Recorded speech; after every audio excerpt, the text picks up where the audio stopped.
C'est un nouveau cri de détresse que lancent les CCAS, les centres communaux d'action sociale, partout en France, dont celui du Mans Métropole.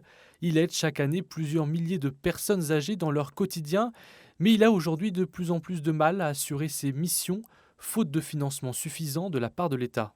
Les personnes âgées n'ont pas des réponses à tous leurs besoins. C'est-à-dire que les CCAS mettent en place un certain nombre de choses, l'aide à domicile, le soin, le portage de repas. Et donc on met plein de choses en place, mais en termes de financement, quelquefois il manque. On peut aller beaucoup plus loin, sauf qu'on n'a pas les financements. Aujourd'hui, l'Union des CCAS publie un livre blanc pour l'autonomie, un ensemble de solutions pour mieux prendre en compte nos aînés, notamment dans leur maintien à domicile et la création de liens sociaux.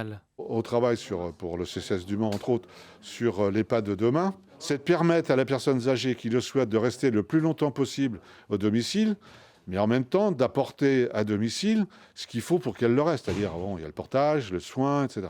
Mais c'est aussi lui permettre de s'accaparer l'environnement de son domicile. C'est-à-dire pouvoir participer à la vie de son quartier. Et donc, c'est enrichir une société que de financer une politique en direction des personnes âgées. Ce livre blanc est un ultime moyen de se faire entendre par le gouvernement qui a abandonné en septembre dernier le projet de loi Grand Âge et Autonomie. L'élu Manceau espère cependant que les propositions attireront l'attention des candidats à la présidentielle.